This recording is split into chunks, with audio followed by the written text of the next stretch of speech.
Sa isang tahimik na baryo sa probinsya, kung saan ang mga gabi ay nababalutan ng dilim at ang katahimikan ay tila may dalang mabigat na sikreto, muling nabuhay ang isang kwentong matagal ng kinatatakutan ng mga tao.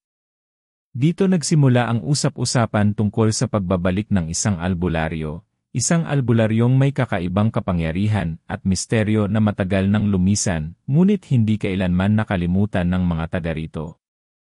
Ang kanyang pangalan ay binibigkas ng may kaba at pag-aalinlangan, para bang ang simpleng pagbanggit nito ay maaaring makatawag ng hindi kanais-nais na presensya. At ngayong may mga kakaibang pangyayari na muling lumalaganap sa baryo, lahat ay nagtataka, bumalik na nga ba ang kinatatakutang albularyo? Noong mga bata pa ang matatanda ngayon, narinig na nila ang mga kwento ng lalaking ito.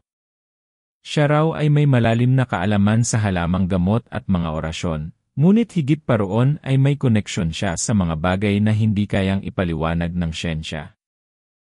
May mga kwento ng biglaang paggaling ng isang taong akala'y wala ng pag-asa, at mayroon ding mga bulong-bulungan ng mga may sakit na hindi na muling nakita matapos sumailalim sa kanyang gamutan. Sa pagitan ng tulong at takot, namuhay siya sa gitna ng pagdududa ng mga tao. Ang ilan ay lubos na nagtitiwala, ngunit ang iba ay naniniwala na ang kanyang kapangyarihan ay may kapalit. Lumipas ang mga taon at unti-unti siyang nawala sa baryo. Sabi ng iba, lumipat siya sa malayong lugar upang ipagpatuloy ang kanyang panggagamot. Sabi naman ng ilan, tinaboy siya ng mga tao dahil sa takot at galit. Ngunit sa kabila ng pagkawala niya, hindi kailanman nawala ang alaala ng kanyang mga ginawa. Ang kanyang pangalan ay palaging ginagamit na panakot sa mga bata, at ang kanyang imahe ay bumabalot sa bawat kwento ng kababalaghan na binibigkas tuwing gabi sa ilalim ng liwanag ng lampara. Ngunit ngayon, matapos ang ilang dekada ng katahimikan, may mga bagay na muling nangyayari sa baryo na tila nagpapaalala ng kanyang presensya. May mga hayop na biglang nawawala at natatagpuang wala ng buhay kinabukasan. May mga batang umiiyak sa kalagitnaan ng gabi dahil sa panaginip na tila tunay, panaginip na may matandang lalaking nakatitig at bumubulong ng mga salitang hindi nila maintindihan. May mga tao ring nagkukwento ng kakaibang lamig na bumabalot sa kanilang bahay kapag dumarating ang hating gabi, para bang may isang nilalang na dumadaan ng hindi nakikita. Ang mga matatanda, na minsang naging saksi sa kababalaghan ng nakaraan, ay muling nagkakatinginan at nagtatanong sa isa't isa, siya na ba ang bumalik? Hindi nila kayang sabihin ito ng diretsyo, ngunit nasa kanilang mga mata ang kaba at pag-aalala. Sapagkat kung totoo man na bumalik siya, nangangahulugan itong muli na namang magbabalik ang takot at pagdududa na matagal nilang tinangka na ibaon sa limot. Isa sa mga pamilyang nakaramdam ng kakaiba ay ang pamilya ni Mang Ernesto. Isang gabi, matapos niyang isara ang kanilang maliit na tindahan, may narinig siyang tila mahinang kaluskos sa likod ng kanilang bahay. Nang kanyang silipin, wala naman siyang nakita, maliban sa isang aninong mabilis na naglaho sa dilim. Kinabukasan, nang gigisingin niya ang kanilang alagang manok, natagpuan niya itong nakahandusay at wala ng buhay. Ang itsura nito ay kakaiba, para bang walang bahid ng sugat, ngunit bigla na lamang huminto ang paghinga. Sa loob-loob niya, hindi ito pangkaraniwang pangyayari. Samantala, si Aling Rosa naman, isang matandang kapitbahay, ay ikinwento na tuwing alas 12 ng gabi ay may naririnig siyang mahihinang pagkatok sa kanilang pintuan. Ngunit sa tuwing titingnan niya, walang tao sa labas. Mas nakakapagtaka pa, sa tuwing nangyayari ito, palaging may naiibang amoy na pumapasok sa kanilang bahay, isang halimuyak na parang pinaghalong usok at halamang gamot. Para sa kanya, walang ibang makakagawa ng ganoong bagay kundi ang taong matagal na nilang kinatatakutan. Habang dumarami ang mga kwento, unti-unting nababalot ng takot ang buong baryo. Ang mga kabataan, na dati nagtatawanan at naglalakad pa sa gabi, ngayon ay nagmamadali ng makauwi bago lumubog ang araw. Ang mga matatanda ay nagsasama-sama at nagdadasal, umaasang kung sino man ang bumalik ay hindi magdadala ng mas malaking kapahamakan. Ngunit sa kabila ng lahat ng ito, may ilang tao pa rin ang naniniwalang baka hindi ito ang albularyo, kundi isang panibagong nilalang o aswang na gumagamit ng kanyang pangalan upang magtanim ng takot. Ngunit isang gabi, may nakakita umano ng isang matandang lalaki na naglalakad sa gilid ng kakahuyan. Nakaitim itong barong at may daladalang lumang supot na gawa sa bayong. Ang kanyang katawan ay payat ngunit matikas, at sa kanyang mukha ay may kakaibang anyo na parang pamilyar ngunit nakakatakot. Hindi siya nagsalita, ngunit ang kanyang mga mata ay tila tumagos sa sinumang tumitig. Mabilis siyang nawala sa dilim, ngunit ang nakakita sa kanya ay nanumpang hindi iyon basta nilalang lamang, iyon ang albularyo na bumalik upang tuparin ang hindi natapos na misyon. Mula noon, mas lalo pang dumami ang mga kwento. May mga batang nagsasabing nakikita nila ang matandang iyon sa kanilang panaginip, may mga hayop na patuloy na nawawala, at may mga taong bigla na lang nagkakasakit nang hindi malaman ang dahilan. Ang baryo ay naging balot ng kaba, at ang bawat araw ay tila naghihintay ng kung anong mas masahol na mangyayari. Ngunit ang tanong ng lahat ay nananatiling walang kasagutan, bakit siya bumalik? Ano ang kanyang pakay matapos ang napakahabang panahon? At higit sa lahat, sino ang susunod na maapektuhan ng kanyang presensya? At habang patuloy ang mga tanong, isang gabi, may isang pamilyang nawala ng anak. Huling nakita ang bata na naglalaro sa harap ng kanilang bahay bago lumubog ang araw. Ngunit pagdating ng gabi, wala na siya. Ang tanging iniwan ay ang kanyang maliit na tsinelas na natagpuan sa gilid ng kakahuyan. Ang mga tao ay nagkatinginan, at muling sumagi sa kanilang isipan ang tanong na matagal nang hindi nila kayang sagutin ng direkta. Bumalik na nga ba ang kinatatakutang albularyo, at siya rin ba ang may kinalaman sa pagkawala ng bata? Hindi alam ng lahat kung ano ang kasunod, ngunit iisa ang tiyak, nagsisimula pa lamang ang takot na matagal nilang tinakasan.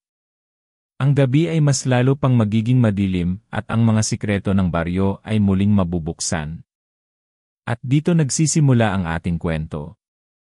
Sa pagkawala ng bata, tuluyang nagbago ang takbo ng buhay sa baryo.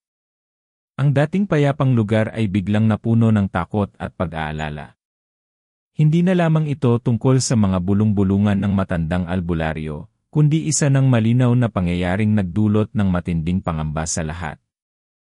Ang bawat pinto ay isinara bago pa man lumubog ang araw, ang mga bata ay hindi na pinapalabas, at ang mga matatanda ay tila muling binalikan ng mga alaala ng nakaraan na akala nila'y matagal nang nakalimutan.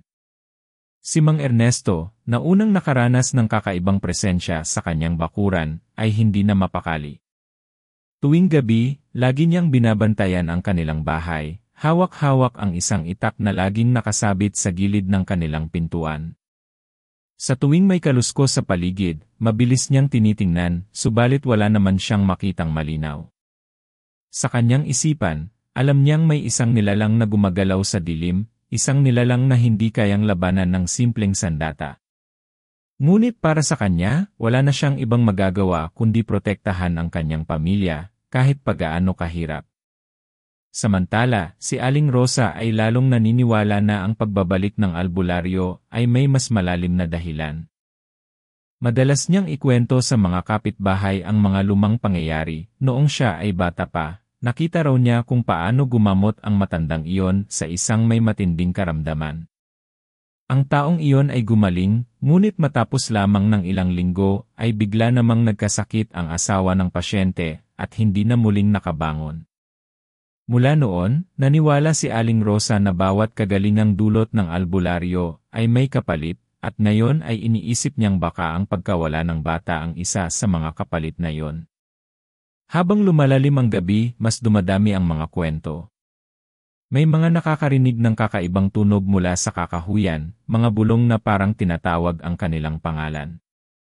May mga kabataang nanaginip ng isang imahe, isang matandang lalaking nakaupo sa harap ng apoy, nakatingin sa kanila, at tila may binibigkas na dasal na hindi nila maintindihan.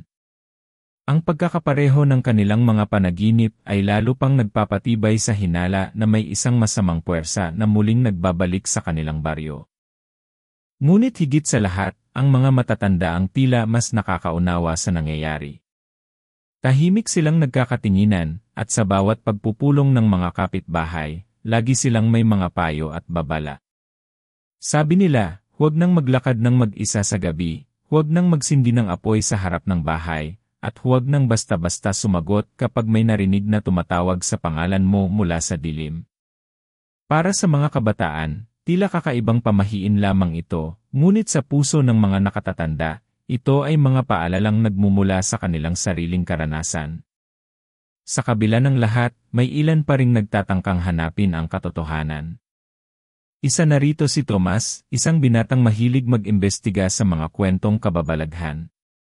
Matagal na siyang nakaririnig ng mga kwento tungkol sa albularyo, ngunit ngayon lamang siya nakaramdam ng tunay na koneksyon dito. Para sa kanya, hindi sapat na manahimik lamang at maghintay ng kung anong mangyayari. Nais niyang tuklasin kung totoo ba ang mga usap-usapan o gawa-gawa lamang ng takot ng mga tao. Ngunit ang kanyang tapang ay may kasamang panganib, dahil alam niyang kung totoong bumalik ang albularyo, maaaring siya mismo ang susunod na puntiryahin. Isang gabi, nagpa siyang magtungo si Tomas sa gilid ng kakahuyan kung saan natagpuan ang tsinelas ng batang nawala. Bitbit niya ang maliit na lampara at isang pirasong papel na may dasal na ibinigay sa kanya ni Aling Rosa. Habang naglalakad, ramdam niya ang bigat ng katahimikan. Ang hangin ay tila humihinto, at ang bawat kaluskos ng dahon ay parang may kasamang matang nakamasid sa kanya. Nang makarating siya sa isang bukas na espasyo, nakakita siya ng mga bakas ng paa, maliliit na tila pagmamay-ari ng bata, at malalaking tila sa isang matanda.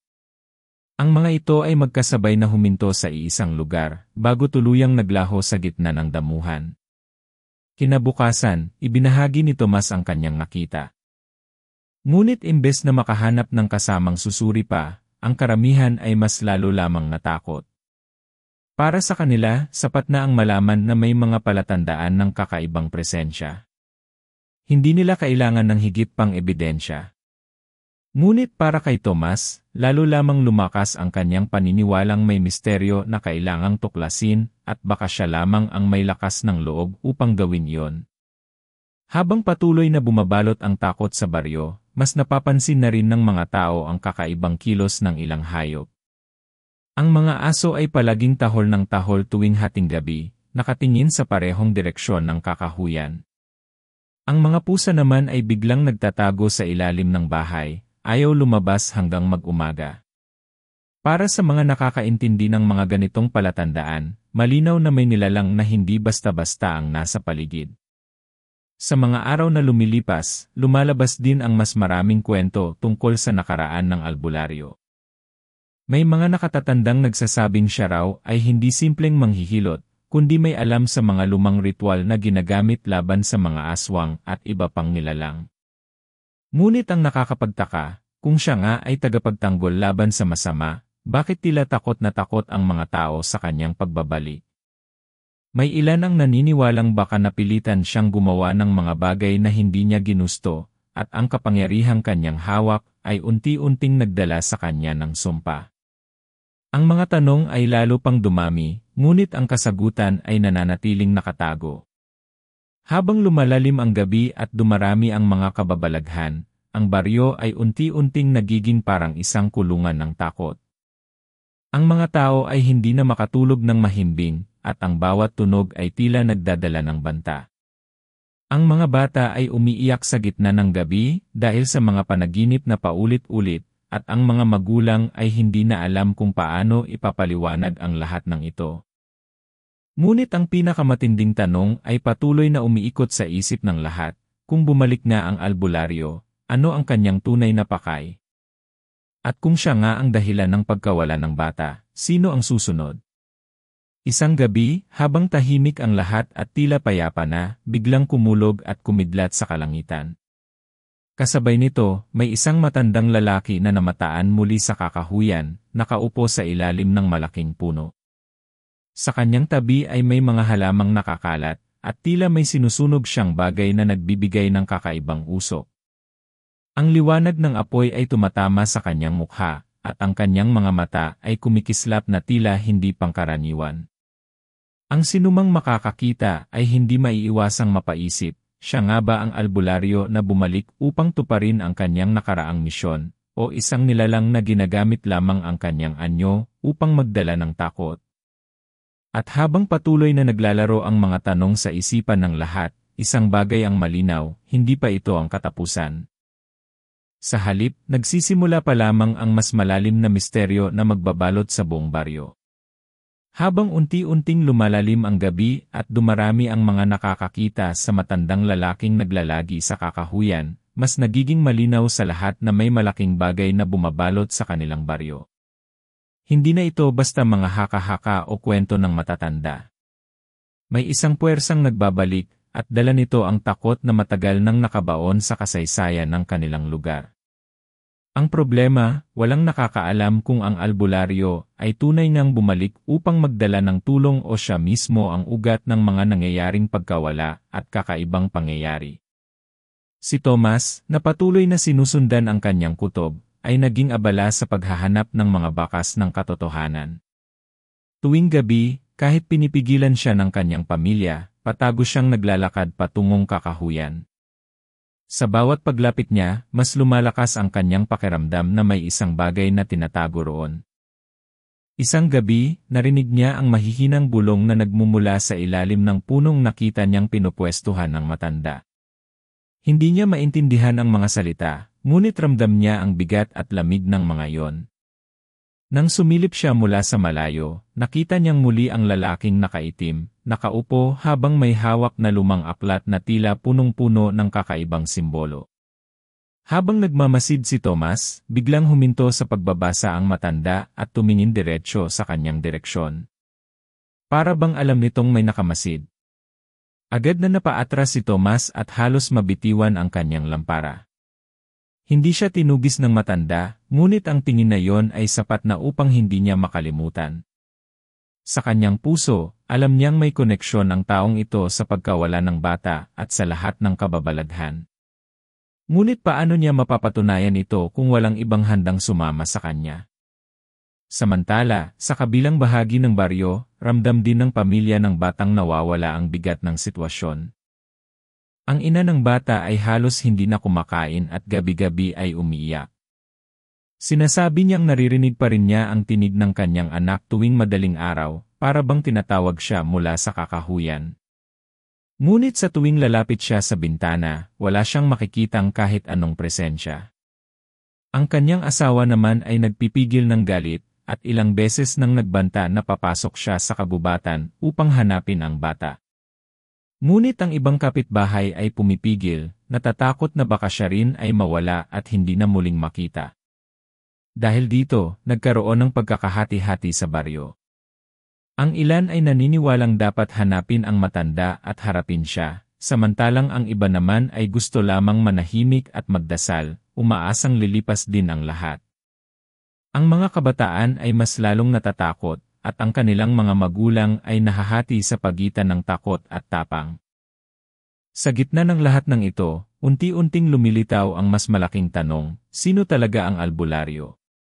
Siya ba ay isang tao na may kakaibang kapangyarihan, o isa ng nilalang na nababalutan ng sumpa at dilim? May isa pang usap-usapan na kumalat.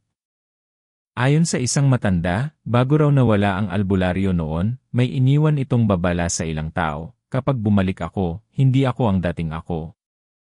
Hindi ito gaanong pinansin ng mga tao noon, ngunit ngayon, tila ba nagsisimulang magkaroon ng kahulugan. Marami ang natatakot na baka bumalik siya na dala ang kapangyarihang hindi na niya kayang kontrolin. At kung totoo ito, ang kanilang baryo ang magiging saksi sa isang sumpang matagal nang nakatago. Habang lumalakas ang mga bulong-bulungan, dumating ang isang bisita mula sa karatig baryo, isang matandang albularyo rin na nagngangalang Apo Damian.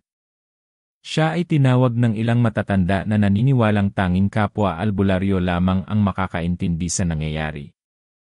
Ayon kay Apo Damian, matagal na niyang naririnig ang mga kwento tungkol sa lalaking ito.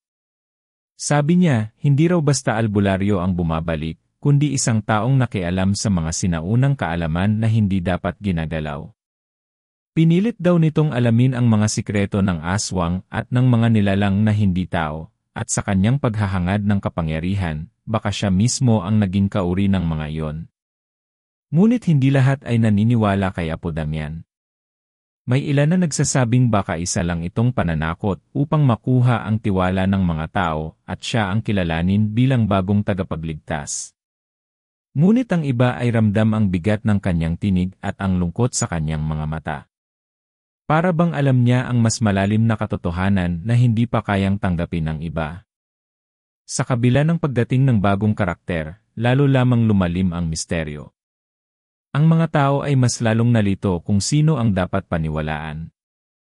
Ang bawat pamilya ay may kanya-kanyang paraan ng pag-ingat, ang iba'y naglalagay ng bawang sa kanilang pintuan, ang iba na may nagsusunog ng insenso gabi-gabi.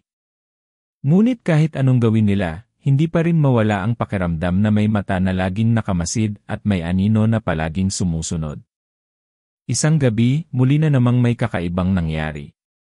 Isang magsasaka ang hindi nakauwi matapos pumunta sa bukid bago lumubog ang araw.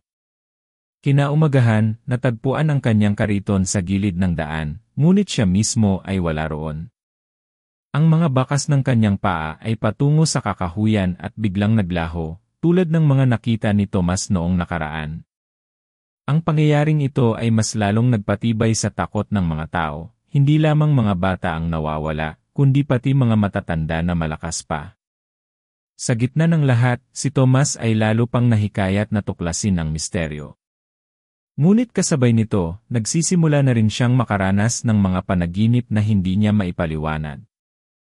Sa kanyang pagtulog, nakikita niya ang matandang albularyo, nakatayo sa tabi ng kanyang kama, bulong ng mga salitang hindi niya maintindihan. Sa bawat paggising niya, ramdam niya ang matinding lamig sa kanyang katawan, para bang may bahid ng presensyang nananatili sa kanyang silid. Hindi niya alam kung ito ay babala o isang palatandaang siya na ang susunod na puntiryahin. Samantala, ang baryo ay nagiging parang isang mundong puno ng duda at kaba. Ang mga tao ay hindi na nagtitiwala sa isa't isa. May mga nagbubulungan na baka may ilan sa kanila ang kakampi ng albularyo. Ang simpleng pagkakatinginan sa kalye ay nagiging sanhi ng tensyon, at ang maliit na baryo na dati puno ng pagkakaisa ay unti-unting nahahati. Ang mga panalangin ay halos araw-araw nang ginagawa, ngunit ang mga sagot ay tila lalong lumalayo. Habang patuloy na lumalalim ang gulo, isang bagay ang nananatiling malinaw, ang pagbabalik ng albularyo ay hindi basta kwento lamang, kundi isang kaganapang may mas malalim na kahulugan. Ang baryo ay tila nasa gitna ng isang laban na hindi nila alam kung paano haharapin, isang laban ng paniniwala, takot, at misteryong nakaugat sa kanilang kasaysayan. At sa bawat araw na lumilipas, mas nagiging tiyak na hindi ito matatapos ng walang kapalit. Ngunit ang pinakamalaking tanong na hindi pa rin masagot ng lahat, kung totoo nga na bumalik ang albularyo, ano ang hinihintay niyang mangyari? At hanggang saan ang kanyang kakayahang magdulot ng takot at kapahamakan sa isang baryong hindi pa handang harapin ang kanyang buong katotohanan. At habang patuloy na naglalakad ang mga gabi, ang katahimikan ng baryo ay unti-unti nang napapalitan ng pakiramdam na may mas malaking bagay na paparating. Isang bagay na hindi nila kayang iwasan at malapit na itong dumating. Sa mga sumunod na gabi, lalong dumilim ang atmosfera ng baryo. Ang mga ilaw sa bawat bahay ay halos hindi na pinapatay, ngunit kahit gaano karaming apoy o kandila ang sindihan, hindi pa rin mawala ang pakiramdam ng malamig na presensya na laging dumadalaw. Ang mga aso ay walang tigil sa pagtahol, nakatingin palagi sa kakahuyan na para bang may inaantabayanan. Sa bawat hampas ng hangin, tila may kasamang bulong na nagpapakilabot sa balat ng sinumang makaririnig. Para bang ang mismong paligid ay nagiging buhay, nagbabadya ng isang bagay na mas mabigat at mas delikado kaysa dati. Si Tomas, na ilang linggo nang hindi matahimik, ay mas naging determinado. Ang kanyang panaginip tungkol sa matandang albularyo ay hindi na lamang isang ulit, kundi gabi-gabi na. Sa bawat panaginip, mas malinaw niyang naririnig ang mga salitang binibigkas nito. Hindi man niya maunawaan ang kahulugan, ramdam niya ang bigat ng mga iyon. Para bang tinatawag siya, inaakit na sumunod. Ngunit kasabay ng takot, naroon din ang kakaibang pakiramdam ng kuryosidad, isang boses sa kanyang isipan na nagsasabing baka siya ang susi upang malaman ang katotohanan. Samantala, ang pamilya ng batang nawala ay halos hindi na makayanan ang sakit. Ang ina ay nagkasakit dahil sa matinding lungkot, at sa bawat gabi ay sinasabi niyang naririnig pa rin niya ang tawag ng kanyang anak. Ang ama naman ay halos wala ng tulog, palaging nagbabantay sa labas ng kanilang bahay na parang naghihintay ng pagbabalik nito. Ngunit imbes na umuwi ang bata, kakaibang mga pangyayari ang dumarating. May mga bakas ng paa ng bata na biglang lilitaw sa harap ng kanilang pintuan, basa at sariwa, ngunit walang nakikitang katawan na may dala nito. Ang amang nawawala sa sarili ay sumigaw ng galit isang gabi, ipinangakong kung sino man ang gumagawa nito ay kanyang haharapin. Ngunit matapos ang gabing iyon, hindi na siya muling bumalik sa kanilang bahay. Ang pagkawala ng ama ay mas lalo pang nagpalalim ng takot at pagkawatak-watak sa baryo. Ang mga tao ay halos hindi na naglalabas ng bahay. Ang mga kabataan ay nagkukulong na lamang, at kahit ang mga matatanda ay hindi na malaman kung paano ipapaliwanag ang mga nangyayari. Si Apo Damian lamang ang nananatiling matatag. Madalas siyang nakaupo sa gitna ng plaza, may hawak na rosaryo at ilang lumang gamit na tila gamit sa mga ritual. Sinasabi niya na malapit na ang oras ng pagtutuos. Ngunit kahit siya ay hindi makapagsabi kung ano talaga ang mangyayari o kung paano haharapin ang darating. Sa gitna ng lumalaking takot, si Tomas ay nagdesisyong magsalita sa ilang kabataan na may tapang pa rin sa puso. Kabilang dito si Ramon, ang kanyang matalik na kaibigan, at si Elena, isang dalagang naniniwala na may mas malalim na dahilan ang pagbabalik ng albularyo. Sa kanilang pag-uusap, napagkasunduan nilang subukan muling pumunta sa kakahuyan upang alamin kung ano talaga ang ginagawa ng matanda roon. Hindi nila ito sinabi sa kanilang mga pamilya sapagkat tiyak na pagbabawalan lamang sila. Ang kanilang desisyon ay hindi gawa ng katapangan lamang, kundi ng matinding pangangailangang malaman ang katotohanan bago tuluyang lamunin ng takot ang buong baryo. Nang sumapit ang hating gabi, nagtipon ang tatlo dala ang lampara, ilang pirasong bawang, at dasal na iniabot ni Apo Damian bago sila umalis. Ang hangin sa paligid ay mabigat, at bawat hakbang nila sa madamong lupa ay parang may kasamang tanong kung dapat ba silang magpatuloy. Ngunit wala na silang atrasan. Habang lumalapit sila sa pusod ng kakahuyan, mas lumalakas ang amoy ng sinunog na halamang gamot, at mas nagiging kakaiba ang paligid. Para bang ang oras ay bumabagal, at ang katahimikan ay may kasamang matinding bigat. Sa wakas, narating nila ang lugar kung saan nakita ni Tomas ang matanda dati. At tulad ng kanyang naalala, naroon nga muli ang albularyo. Nakaupo ito sa ilalim ng punong kahoy, nakapalibot sa kanya ang mga halamang nakakalat, at sa kanyang harapan ay may apoy na kumikislap na parang hindi pangkaraniwang apoy. Ang kulay nito ay hindi dilaw o pula, kundi tila asul at berde, naglalaro at kumikilos na parabang may sariling buhay. Sa kanyang mga kamay ay hawak pa rin ang lumang aklat, at sa kanyang bibig ay lumalabas ang mga salitang hindi maintindihan ng tatlo. Nanlumo si Elena at halos muntik ng umatras, ngunit pinigilan siya ni Tomas. Sa halip, mas lumapit pa sila ng kaunti, hanggang maramdaman nilang parang may malamig na hangin na humahampas sa kanila mula sa apoy. Sa isang iglap, tumigil ang matanda sa pagbubulong. Dahan-dahan itong iniangat ang ulo at tumingin diretsyo sa kanila. Ang kanyang mga mata ay kumikislap sa ilalim ng apoy, at sa sandaling iyon, naramdaman ng tatlo ang bigat ng presensyang hindi tao. "Bakit kayo narito?" Ang tinig na lumabas sa kanyang bibig ay mababa at malamig, ngunit malinaw na malinaw. Hindi ito tanong na puno ng galit, kundi parang isang babala. Ngunit hindi agad nakapagsalita ang tatlo, tila naipit ang kanilang mga lalamunan sa bigat ng katahimikan. Bago pa sila makasagot, biglang may malakas na pag-ihip ng hangin na nagpatay sa kanilang lampara. Ang tanging naiwan na ilaw ay ang kakaibang apoy na nasa harapan ng albularyo. Sa dilim, tila mas lumakas ang kanyang presensya. Sa paligid nila, nagsimulang marinig ang mga bulungan, mahihinang tinig na parang galing sa mga taong matagal nang nawala. Ang mga boses ay halinhinan, minsan tinatawag ang pangalan ni Tomas, minsan ang kay Ramon, minsan ang kay Elena. Muling nagsalita ang matanda. Hindi pa ito ang oras ngunit malapit na. Ang kanyang tinig ay may kasamang bigat na halos ikinatumba ng tatlo. Ngunit sa halip na takot lamang ang kanilang naramdaman, may halong pagkasabik, parang isang pahiwatig na sila ay may kinalaman sa susunod na mangyayari. Biglang lumakas ang apoy at sa loob nito, lumitaw ang mga imahe. Nakita nila ang mga hayop na nawala, ang batang kinuha, at maging ang ama na hindi na bumalik. Lahat ay tila nasa loob ng apoy, nakatingin sa kanila na parabang humihingi ng tulong. Si Elena ay napasigaw, ngunit agad siyang pinigilan ni Ramon. Hindi nila alam kung totoo ang kanilang nakikita o guni-guni lamang ng kanilang isip. Ang matanda ay muling nagbaba ng tingin sa kanyang aklat at nagsimulang magbulong muli. Ngunit sa pagkakataong ito, ang lupa sa paligid nila ay nagsimulang gumalaw. Ang mga ugat ng puno ay dahan-dahang umaangat, parang mga kamay na pilit na inaabot ang kanilang mga paa.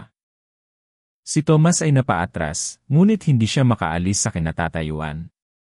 Ang tatlo ay napalibutan ng malamig na hangin at ng mga ugat na gumagapang, at sa sandaling iyon, ramdam nila na nasa gitna sila ng isang bagay na mas malaki kaysa sa kanilang inaasahan.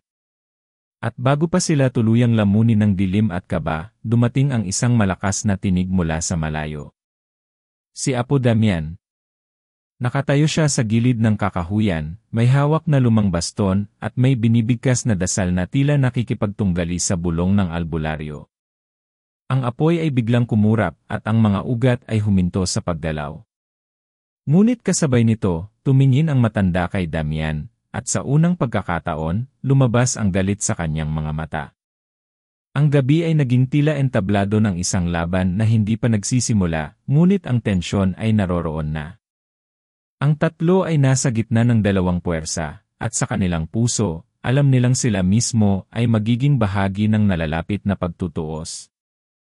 Ang katahimikan ng baryo ay tuluyan ng naglaho, at ang kwento ng albularyo ay umabot na sa puntong wala ng balikan. Sa pagdating ni Apo Damian sa kakahuyan, ang lahat ay biglang nag-iba.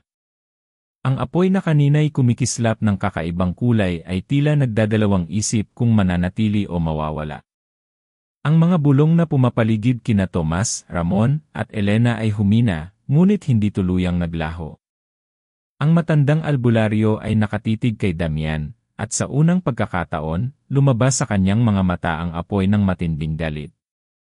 Ngunit kasabay nito, may kakaibang lungkot at bigat din na waring hindi niya kayang itago. Si Tomas at ang kanyang mga kasama ay hindi makagalaw.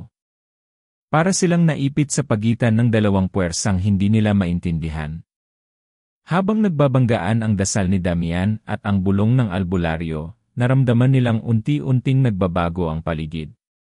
Ang mga puno ay tila humihinga, ang lupa ay gumagalaw, at ang hangin ay punong-puno ng kakaibang enerhiya.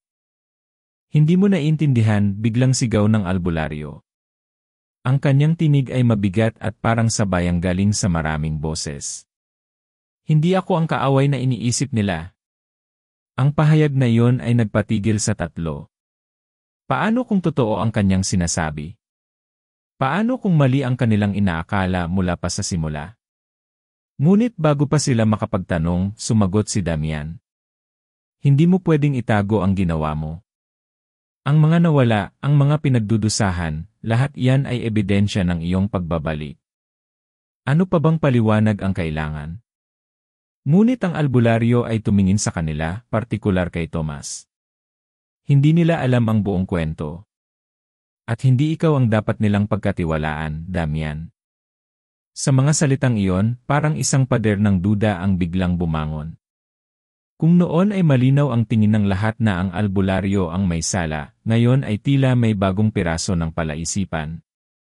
Kung hindi siya ang totoong nagdudulot ng lahat ng ito, sino? At bakit si Apo Damian ang tinutukoy niyang hindi dapat pagkatiwalaan?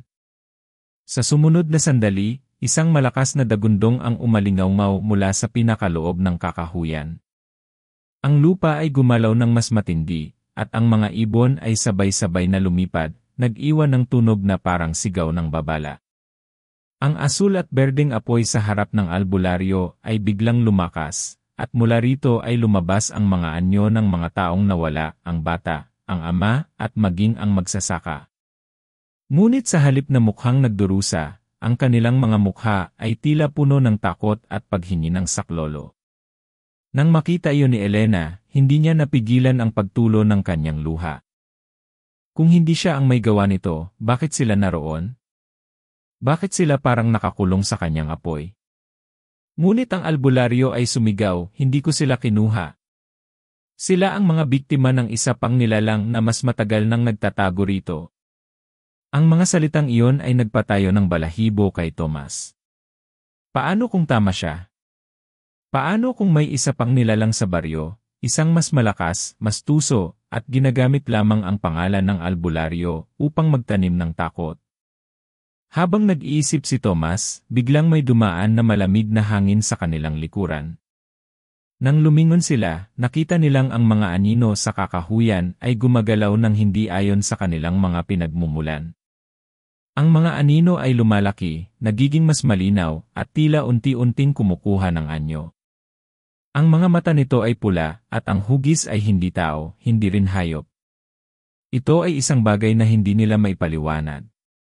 Si Damian ay nagpatuloy sa kanyang dasal, ngunit ang anino ay hindi natitinag. Sa halip, mas lumalapit ito, at ang bawat hakbang nito ay nagdudulot ng pagyanig sa lupa. Sa puntong iyon, napagtanto ni Tomas na ang albularyo ay hindi nagsisinungaling. Hindi siya ang nag-iisang nilalang sa likod ng lahat. May mas malaking puwersa na matagal nang nakatago sa dilim. Ngunit bakit ngayon lamang ito lumitaw? Bakit sa pagbabalik ng albularyo nagsimula ang lahat ng ito? Ginamit nila ang pangalan ko, sigaw ng matanda, halos mabaliw sa galit. Sa loob ng maraming taon, itinuro nila ako bilang halimaw, habang ang totoong halimaw ay nagkukubli sa likod ng mga anino. Ang kanyang tinig ay dumagundong, at ang apoy sa kanyang harapan ay biglang sumabog pataas, nagbigay liwanag sa buong paligid.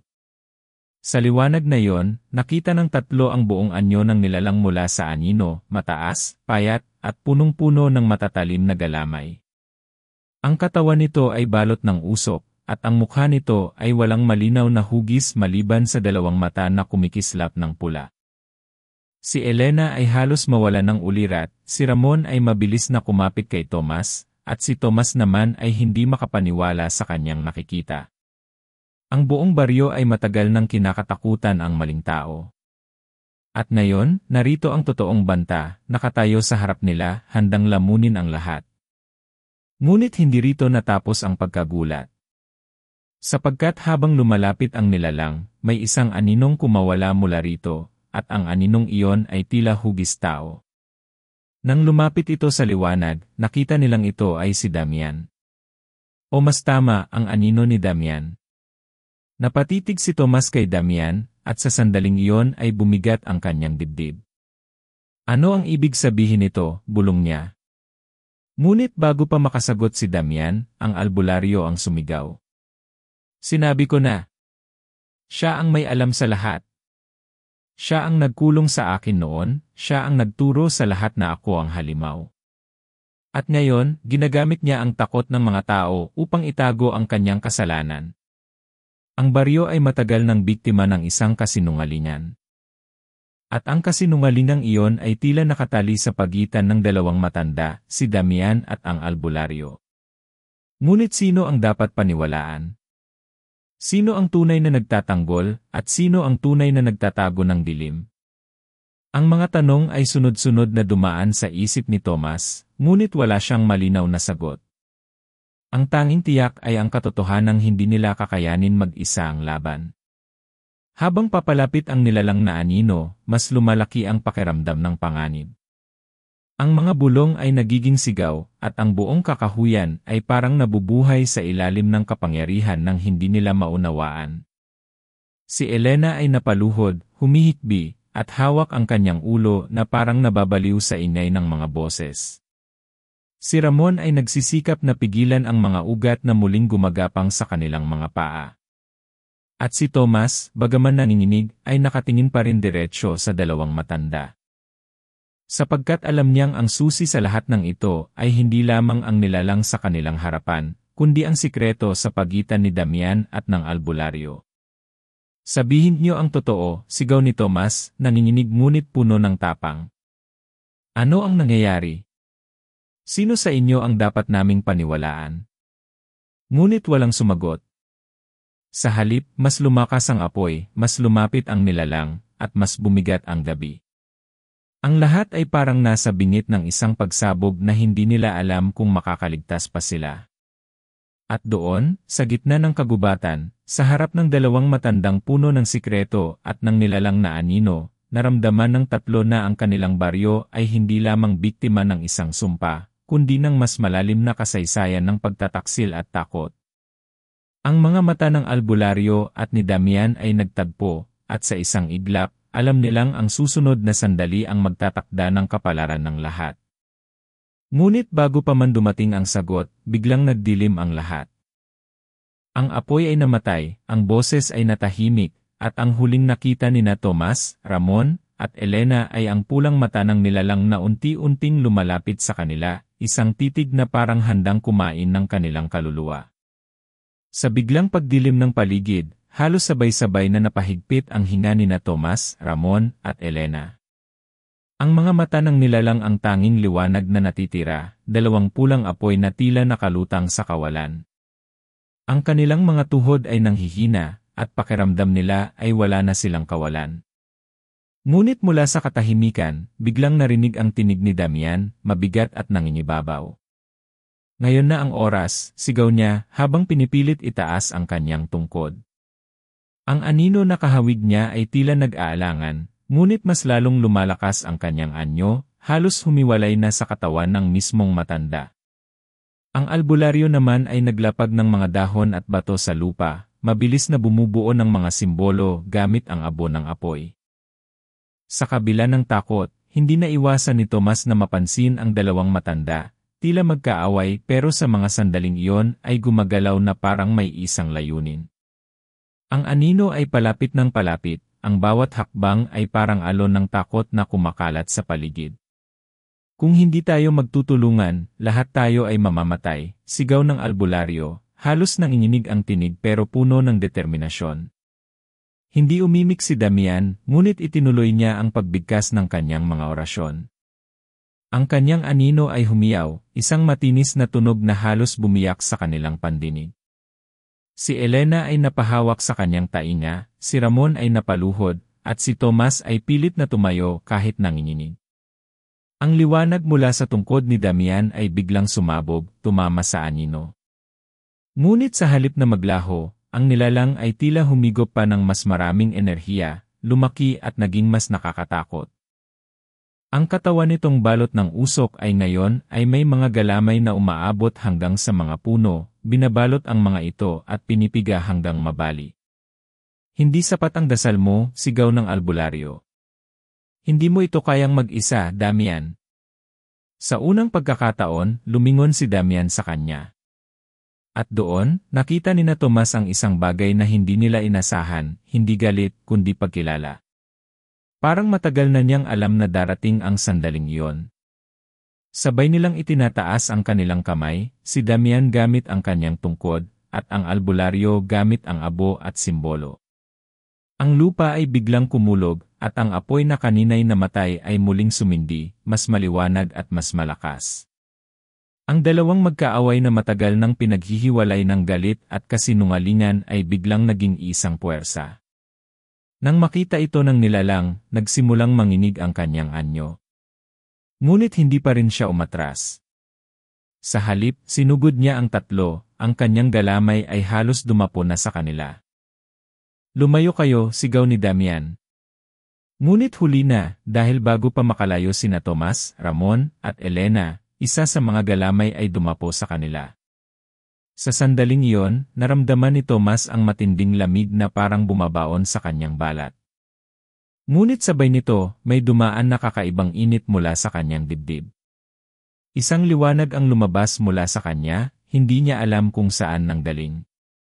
Ang galamay na hawak sa kanila ay biglang napaso at ang nilalang ay sumigaw ng galit. Napatingin ang albularyo kay Tomas. Ikaw pala ang susi. Hindi makapagsalita si Tomas. Nanginginig ang kanyang buong katawan, ngunit ang liwanag mula sa kanyang dibdib ay patuloy na lumalakas. Parang may tinig na bumubulong sa kanya, hindi niya maintindihan ang mga salita, pero ramdam niya ang lakas nito. Gamitin mo, sigaw ni Damian. Ibigay mo sa amin ang liwanag na yan. Nag-aatubili si Tomas, pero nang makita niyang halos lamunin na ng anino sina Ramon at Elena, napapikit siya at hinayaan ang liwanag na kumalat. Sa isang iglap, ang buong paligid ay nabalot ng liwanag na puti at ginto. Ang mga anino ay nagsitakbuhan, at ang nilalang na kanina'y tila hindi matitinag ay nagsimulang magliyab mula sa loob. Sigaw ito ng sigaw, gumuguhit ang ingay sa buong kagubatan. Ang dalamay ay unti-unting naglaho, at ang kanyang katawan ay lumiit, nagiging abo at usok na tinatangay ng hangin. Sa huling sandali, bago ito tuluyang maglaho, nakita ni Tomas na ang mga mata nito ay nagbago, mula pula naging tila malungkot, parang may gustong sabihin. At nang mawala ang nilalang, bumagsak si Tomas sa lupa, hingal na hingal. Si Elena at Ramon ay agad na lumapit sa kanya, sabay na umiiyak at natatakot. Ngunit bago pa man sila makapahinga, lumapit ang albularyo at Damian. Ang kanilang mga mukha ay seryoso, at para bang may mas mabigat pa silang gustong sabihin. Akala niyo tapos na, bulong ng albularyo. Pero hindi ganoon kadali.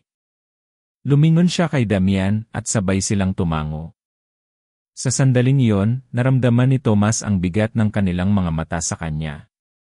Ang nilalang na iyon, paliwanag ni Damian, ay hindi basta halimaw lamang. Isa siyang bantay, isang nilalang na nilikha upang magprotekta sa isang lihim na mas matagal nang nakatago sa baryo. Hindi siya ang totoong kaaway, kundi ang bantay ng isang bagay na mas malaki pa. Nanlamig si Tomas sa kanyang narinig. Kung ganon, sino ang tunay na kalaban? Hindi sumagot agad ang dalawa.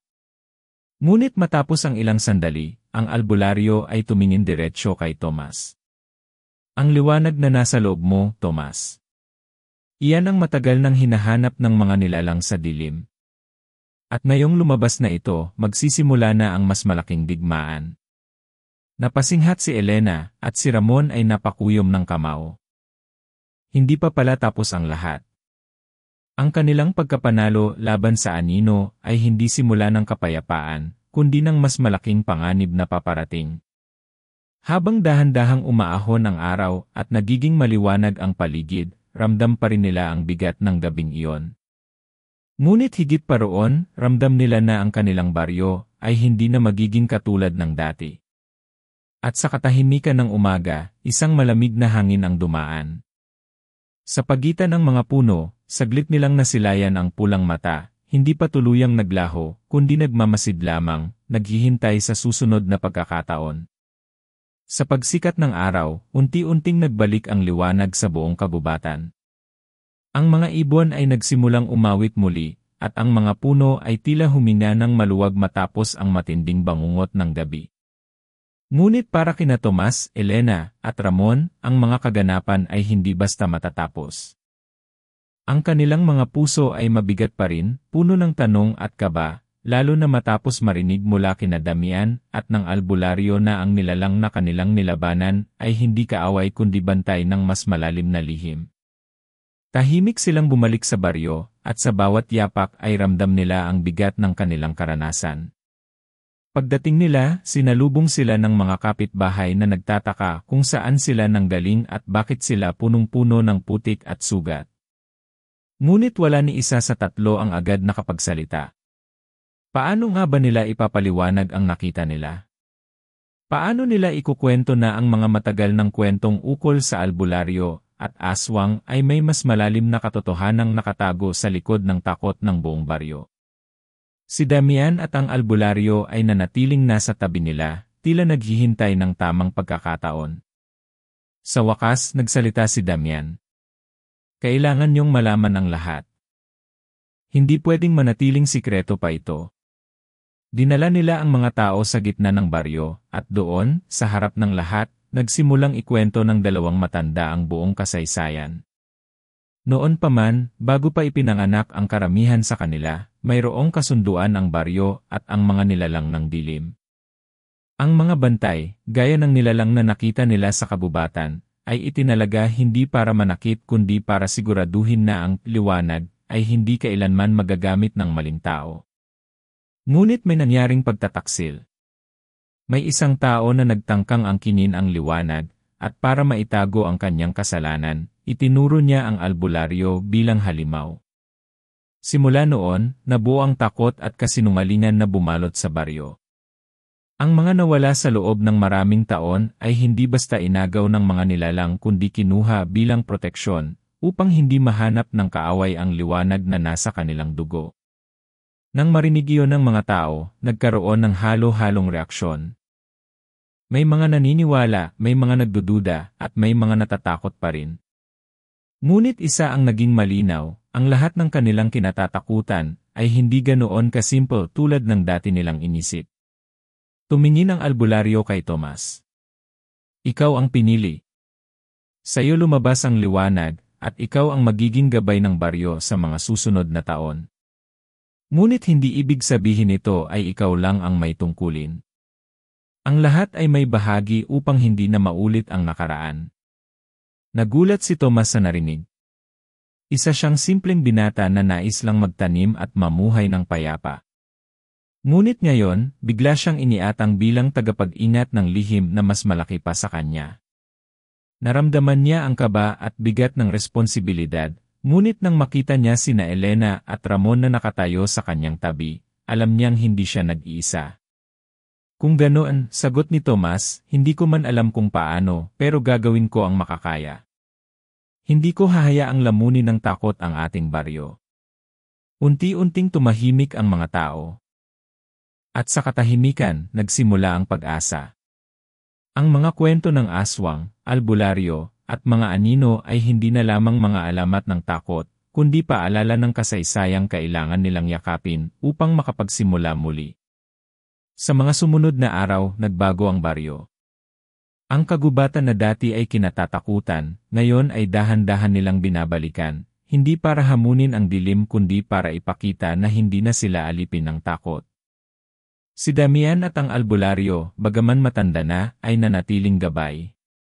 Ang kanilang galit at alitan ay unti-unting napalitan ng pagkakaintindi. Si Elena at Ramon naman ay naging kasama ni Tomas sa bawat hakbang. Si Elena, na laging may tapang kahit puno ng kaba, ay nagsilbing boses ng katotohanan sa baryo. Si Ramon, na minsan ay puno ng takot, ay natutong kumilos at tumulong, ipinapakita na kahit sino ay may puwang sa laban ng kabutihan at dilim. Ngunit sa likod ng lahat ng ito, nanatili ang isang alaala na hindi nila kayang kalimutan, ang pulang mata sa kabubatan. Alam nilang hindi pa tuluyang tapos ang lahat, na may mas malaking puwersang nakamasid. Ngunit sa halip na katakutan, ginawa nila itong paalala na kailangan nilang maghanda, magkaisa, at huwag muling magpalinlang sa kasinungalingan. Habang lumilipas ang panahon, naging kwento na ang lahat. Ang mga matatanda ay ikinukwento sa mga bata ang nangyari bilang babala at paalala na hindi dapat basta maniwala sa takot at hindi dapat magturo ng may kasalanan ng walang katotohanan. Ang pangalan ng albularyo ay nalinis at ang kanyang imahe bilang halimaw ay napalitan ng respeto bilang isa sa nagligtas sa kanila. Sa huling pagkakataon, isang gabi habang nakaupo sina Tomas, Elena, at Ramon sa tabi ng apoy, sabay silang napatingin sa kalangitan. Ang mga bituin ay kumikislap, maliwanag at mapayapa. Parang dati lang, bulong ni Ramon, pero alam nating lahat, hindi na magiging gaya ng dati. Ngumiti si Tomas, ramdam ang bigat ng kanyang bagong tungkulin. Pero mas mabuti na yon. Ngayon, alam na natin ang totoo. At kung sakali mang bumalik ang dilim, hindi na tayo tatakbo. Harapin natin magkasama. Tumango si Elena, pinahid ang luha sa kanyang pisngi. At hindi na tayo magpapalinlang muli. Ang takot ay hindi na maghahari sa atin. Sa mga salitang iyon, nagsara ang kwento ng isang baryo na matagal nang binabagabag ng alamat at takot. Ngunit higit pa sa lahat, nagsimula ang kwento ng pagkakaisa, katotohanan, at lakas ng loob. At habang unti-unting namamatay ang apoy sa kanilang harapan, alam nilang ang tunay na laban ay hindi na laban sa mga anino ng kabubatan, kundi laban sa takot na matagal nang gumapos sa kanilang mga puso. Sa wakas, sila ay malaya.